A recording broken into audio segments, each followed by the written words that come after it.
আসসালামু আলাইকুম এভরিওয়ান, আশা করি সবাই ভালো আছেন। তো দেখতে পারতেছেন ইতিমধ্যে যে গ্রাম্য একটি মেলার মধ্যে চলে এসেছি। তো মেলাটি অনুষ্ঠিত হয়েছে শিবালা থানাধীন উলাইলের মাঠ প্রাঙ্গণে।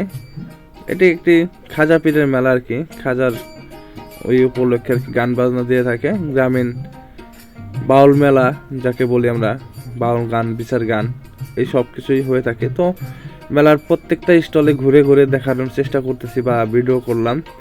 তো জমজমাট একটি মেলা হয়েছে, মানে শুরু হয়েছে। এখানে 12 ভাজা থেকে শুরু করে সব কিছু আছে। আমাদের মানিকগঞ্জে বারো ভাজাটা কিন্তু স্পেশাল, মানে অনেক মজা। এই খাবারটা অন্যান্য জেলায় বা অন্যান্য জায়গায় কিন্তু দেখা যায় না বা পাওয়া যায় না। তো যারা আমাদের মানিকগঞ্জে 12 ভাজা খাইছেন তারা হয়তো জানেন যে এটার টেস্ট কীরকম। তো আরও কিছু স্টল দেখলাম, ভাজা পোড়া, মিষ্টি, দানাদার, জিলাপি, আমিত্তি, গজা খুরমা সহ আরও অন্যান্য জিনিসগুলো আমরা দেখতে থাকলাম। এর মধ্যে দানাদারটা টেস্ট করা হয়েছিল।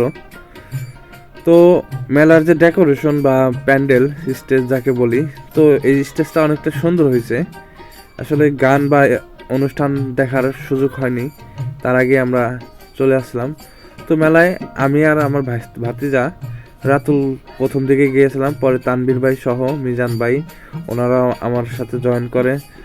তো গ্রামীণ মেলা আসলে শীতের মৌসুম শুরু হলে বা শীত আসলে আমাদের গ্রামগঞ্জে বাউল মেলার একটা ধুম পড়ে যায় আর কি। সেটা মানিকগঞ্জের আসলে বাউল মেলা বা বিচার গান, যাত্রাপালা এগুলা মানিকগঞ্জে আমাদের একটু বেশি হয়ে থাকে। আপনাদের সেই সাথে আরেকটি কথা বলতেছি যে গ্রামীণ দৃশ্য, আমি সাধারণত গ্রামের ভিডিও বা গ্রামীণ প্রকৃতির ভিডিও দিয়ে থাকি। গ্রামীণ মনোরম দৃশ্য ভরা ভিডিওগুলো দেখতে হলে প্লাস মানিকগঞ্জের যে ঐতিহ্যবাহী একটি ঘটনা, সেটি হলো যে বাউল মেলা যাকে বলি আমরা, বিচার গান। তো গ্রামের যে বাউল মেলাগুলো আছে প্লাস প্রাকৃতিক ভিডিও দেখতে হলে আমার ইউটিউব চ্যানেল আছে, ইউটিউব চ্যানেলটি সাবস্ক্রাইব করে সাথে থাকবেন। প্লাস আমার যে ফেসবুক পেজ আছে সূর্য আর মোশন, এই পেজের সাথে থাকবেন। তো সবাই ভালো থাকবেন, সুস্থ থাকবেন।